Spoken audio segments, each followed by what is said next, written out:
Gabriel, como é que tá aí como é que tá o Pensador? Como é que tá hoje em dia o Pensador? Trabalhando muito, estou fazendo shows desde o meu último disco, que é o Sem Crise. Eu comecei a lançar os singles direto na internet, no YouTube e direto na estrada. Então você não tem mais aquela coisa de turnê do disco. Uma turnê do disco, para gravar outro e depois começa uma nova turnê. A gente vai mudando o show ao longo do tempo, incluindo músicas novas, pode trocar um músico, incrementar, mudar, experimentar. Não, eu não estou mais engessado com aquela divisão de tempo por turnês e por álbuns, né? Então eu estou na estrada direto e estou fazendo as palestras. Tem uma palestra que a gente faz também com música, que é palestra show. A palestra converso com a galera de uma maneira muito descontraída, conto a minha vida. Se for um evento para jovens empreendedores, como acontece muito, ou empresas, eu conto um pouco mais sobre a carreira, falo sobre os altos e baixos, a censura, a retomada de trabalho, momentos marcantes, e sempre caindo em histórias importantes que as pessoas também trouxeram sobre o impacto da minha música nas vidas delas. E se for uma palestra numa feira do livro ou numa escola, eu levo um pouco mais para o lado da poesia, que também está sempre presente em todas as palestras que eu faço. Sempre uso um dos meus livros, que é o Diário Noturno, que é um livro de poemas e textos, como um fio condutor, de certa forma, lembrando de passagens da minha vida.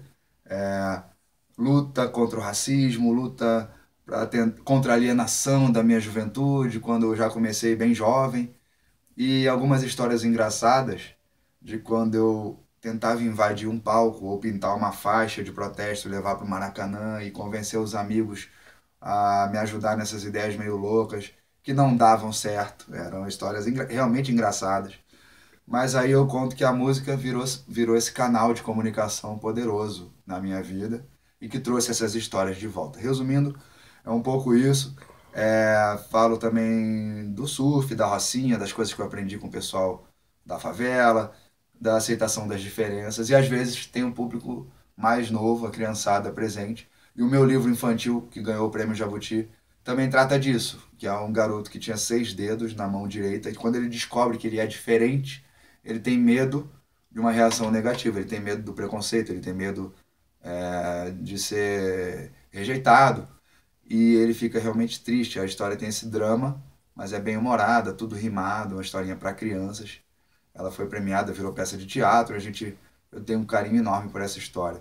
E ela gerou trabalhos muito interessantes, emocionantes das crianças sobre o bullying, contra o bullying, sobre as diferenças, sobre o respeito, um tema que está presente na minha obra desde o primeiro disco, não só para crianças. As crianças ainda sabem muito mais lidar com essas coisas do que os adultos, né? A gente... Você falou aí sobre censura. E qual o tipo de censura aí que você está sofrendo aí? Minha primeira música, Tô Feliz Matei o Presidente, na época do governo Collor, antes do impeachment, logo pouco tempo antes do impeachment, quando a imprensa pela primeira vez divulgou detalhes da corrupção e dos escândalos no Brasil. Eu fiz a música que citava vários desses detalhes, era uma música irônica, mas muito agressiva também. E ela foi censurada depois de 5 dias na rádio, sem gravadora, sem empresário, uma fita independente. E uma censura por baixo dos panos. Era uma ameaça da Rádio Brás. As rádios que tocassem aquela música, eles iam sofrer uma devassa fiscal. Era isso que a gente conseguiu extrair essa informação do ministro da Justiça na época, depois de muita insistência minha buscando a imprensa, desde a MTV até os jornais, revistas, sozinho, batendo na porta mesmo. Olha, fiz uma música, fui censurado, olha aqui. O quê? Como assim? Como assim? Como assim? Aí acabou vindo à tona essa história. Dali para gravar o primeiro disco, demorei alguns meses, já tinha outras músicas, letras prontas. E mais do que músicas, eu tinha as letras, tudo virava rap, tudo era motivo para eu me expressar. E o mais curioso era um lado tímido que eu tinha, que eu ainda tenho assim, bem pouquinho, mas que eu era um moleque tímido.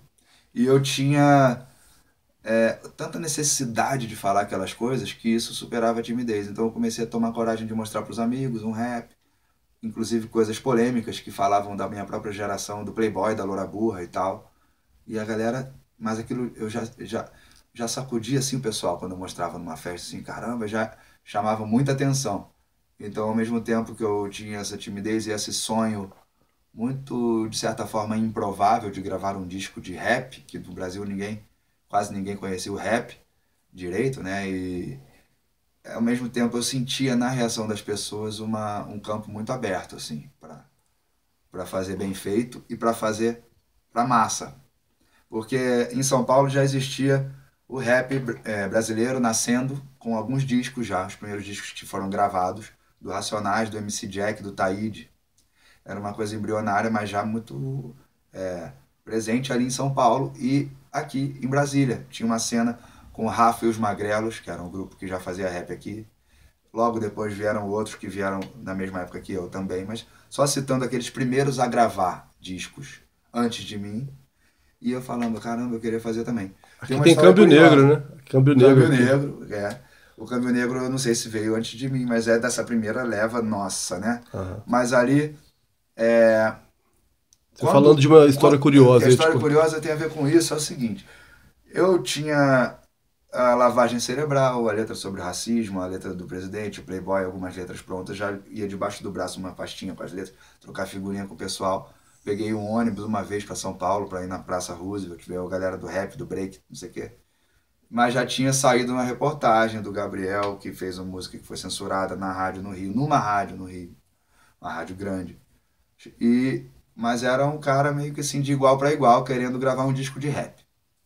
Bati na porta da gravadora dos Racionais, que era uma gravadora chamada Cascatas Records, no subúrbio de São Paulo, no outro município, eu acho. A gente foi de trem, eu sei que a gente foi de trem até a Cascatas Records.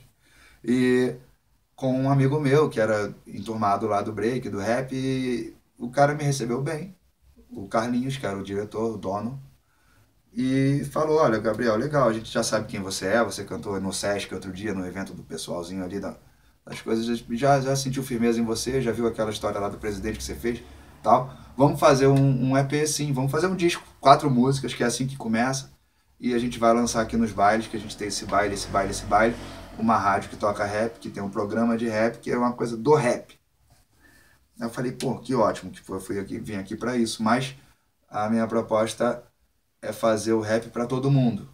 Porque lá no Rio eu toquei na rádio RPC e o cara me ligou e falou, Gabriel, você barrou a Madonna. Pô, todo mundo tava curioso com rap. Eu cantava num show na faculdade e o pessoal, o que é isso, né? E eu quero fazer o nosso rap, o meu rap, o rap dos Racionais e tudo mais, a gente chegar nos outros públicos, no público fora daqui, dessa tribo, né, pequena que era ainda. Aí ele me explicou que não conseguiam fazer isso, não queriam, não era o espírito da parada deles ali. Nada contra, mas o lance deles era restrito àquele mundinho ali do rap nacional. Era meia dúzia de pessoas no Rio e aí aquele grupinho ali em São Paulo. E aí eu tive isso aí às vezes eu comento nas palestras, eu tive que tomar uma decisão que foi muito importante. Eu abri mão daquela gravadora, que tinha feito um disco excelente dos Racionais, que eu achava excelente e acho até hoje, pra época, né? E aí voltei pro Rio sem nada, sem gravadora, sem nada. Eu levei ainda umas respostas negativas, continuei batalhando até conseguir fazer um teste na Sony Music, que era uma gravadora gigante, e deu certo, e fiz, e foi. E o disco foi quando eu tranquei a faculdade de jornalismo, que é a área de vocês aqui, que eu admiro, e eu queria voltar ainda, mas aí eu tranquei pra valer dessa vez, pra gravar o CD. Foi a segunda vez que eu tranquei. A primeira eu perdi algumas aulas e provas por causa da censura e da batalha. Eu realmente priorizei aquilo. Aí voltei para a faculdade e quando fui assinar o disco, assinar e gravar um disco no estúdio, com horário puxadíssimo de gravação, com prazo para lançar e tal, tranquei pela segunda vez. Você falou aí do Matei o Presidente. Aí recentemente, com esse governo atual aí, também não tinha YouTube na época, né? Mas agora com o YouTube, dificilmente você sofreria uma censura, né? Hoje, e já há algum tempo, a gente tem a internet como um espaço livre, né? E as rádios ainda tem muita força, é um veículo que eu admiro muito, a rádio, assim, a ligação, o jeito que ela é conectada, que as pessoas se conectam com a rádio é muito legal, mas algumas músicas, elas têm uma barreira, né, para tocar na rádio. Tem uma outra história engraçada que eu tinha uma música no meu segundo disco, chamada FDP, que o refrão filha da puta, filha da puta, filha da puta, música super explícita, né? Também fala de política, também fala do cara, do homem que bate em mulher, enfim, mas ela tem aquele refrão. E aí, não sei como a gravadora comprou a ideia ousadíssima de que aquela seria a música de trabalho para lançar o meu segundo disco. Eu que tinha escolhido, né? Não, vamos começar com essa. E aí eu tava empolgado porque eu ia fazer o videoclipe, já tinha imaginado uma cena eu entrando no estádio do Maracanã, eu como árbitro, era o começo engraçado do clipe, eu de árbitro, o meu DJ de assistente e o outro rapper, o Tito, seria o DJ Frias e Tito, nós três com roupa de árbitro e entrando com bandeirinha e tal, e aí aquele coro, filha da puta, aí começar a música. Eu já achava genial a direção do clipe. E aí, quer dizer, eu tava empolgado com essa música. E aí me avisaram lá na gravadora, gente, ó, Gabriel, não tem como, cara, vamos mudar aí, porque a gente já mostrou pras rádios, assim, consultou, ela trocou ideia. Impossível trabalhar essa música, não tem como, não vai trabalhar em rádio, não vai trabalhar em TV. E a gente realmente escolheu outra música pra começar, pra fazer essa parte, né, de divulgar o disco. E aí, o, hoje a gente, na internet, o cara lança como ele quiser, ele tem realmente essa liberdade. A música FDP ainda teve mais uma história engraçada, eu tava participando de um festival, Planeta Atlântida, famosíssimo lá do Sul, e ele tem a TV linkada o tempo todo, a TV também ajuda a organizar, né, a RBS, é parceira, e aí eles fazem um link ao vivo toda hora, e estavam lá no RSTV, né, aquele jornal local. Vamos voltar agora pro festival pra ver como tá. Então tava ao vivo eu no palco. E aí quando acabou a outra música eu comecei essa, filha da puta, filha da puta, filha da puta, passando os créditos do jornal e eu na tela ainda cantando. Aí viralizaram na época, eu não sei se foi no Facebook, não convide o Gabriel Pensador para encerrar o seu telejornal. Eu achei engraçadíssimo. Mas é uma música à parte, né? As minhas músicas, elas costumam ter uma maneira... bom, a gente falou aqui de duas mais pesadas, né? Mas elas costumam ter uma maneira de fazer as pessoas pensarem sem, sem escrachar tanto, né? Algumas só que tem essa O Brasil característica. é mais careta ou é mais arejado, hein, cara? O que você acha? Eu acho que as pessoas não... Também vejo um lado assim mais careta, mas o outro lado mais sem noção, até demais também, de pudor, de respeito e tal. Então, não dá pra rotular tudo. Tem de tudo. É, o que era mais importante era as pessoas acharem um meio termo de respeito, de limite, de como a pessoa quer ser e você não quer, mas ela quer ser daquele jeito, também entendendo que você é de outro jeito. Então foi até bom a gente colocar isso aqui. Me lembrei da minha música, a última música que eu lancei, chamada Um Só. Fala que o nosso caminho é um só. Fala um pouco mais de Brasil, assim, do mundo em geral, mas foi feita na época das eleições como um desabafo, porque a gente tem essa radicalização que ficou muito mais evidente por questões políticas, mas é por visões de mundo, visões de vida, de escolha, que cada um tem, às vezes dentro da mesma família, e tem que conviver. E até houve casos de brigas de família, de irmão que não fala com o outro, porque um ia votar no PT, o outro ia votar no Bolsonaro, ou outro, basicamente essa polarização principal. Mas, para mim, isso é muito inaceitável, assim. Se o filho quer ser careta, seguir um dogma religioso ou sei lá o que for, e o outro quer ser totalmente alternativo, naturalista, andar nu, fazer tatuagem, fazer qualquer coisa, não importa. O cara, as pessoas têm que se entender, têm que se respeitar, têm que se amar, né? Então, Eu conheço tanta gente, eu sou tão aberto assim para conversas e para aprender com as outras pessoas, na estrada, na minha vida, não só como artista, mas antes, na rocinha, na praia, nas mudanças que a minha mãe fez de bairro na vida, que foi muito bom ter morado em vários bairros e ser obrigado a estudar em várias escolas, conhecer vários métodos de ensino, que tinha escola mais liberal, tinha escola mais careta, professores de todos os tipos. Eu aprendi muito e eu tento aprender até hoje, né? Mas hoje as pessoas se fecham tanto que elas não conseguem aprender, nem trocar, nem na internet, num comentário que de repente o cara até se esforça para retrucar ali, fazer uma explicação. Olha, você está errado, porque pensa bem, disso, não. Alguns poucos ainda tentam conversar, né?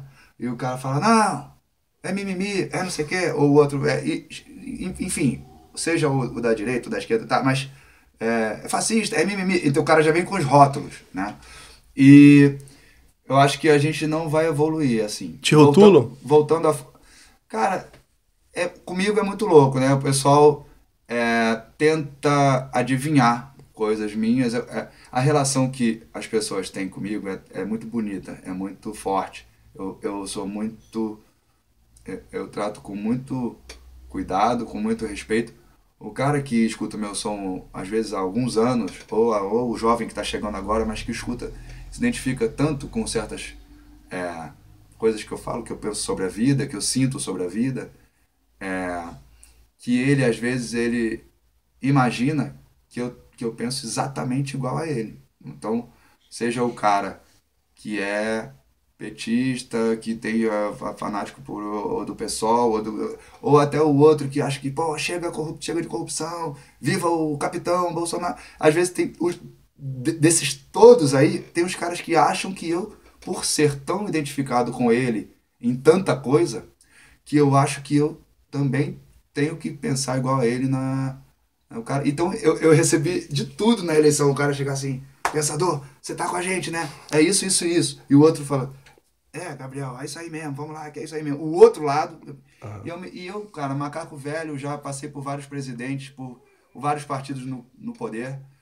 Eu já não me iludo tanto. Eu realmente, assim, tenho que ser sincero, eu sou muito crítico em relação a todos os políticos e eu tento tomar cuidado nessa declaração para não dizer que é uma coisa antidemocrática. Pelo contrário, a gente tem que votar, tem que acreditar, tem que seguir aperfeiçoando esse sistema.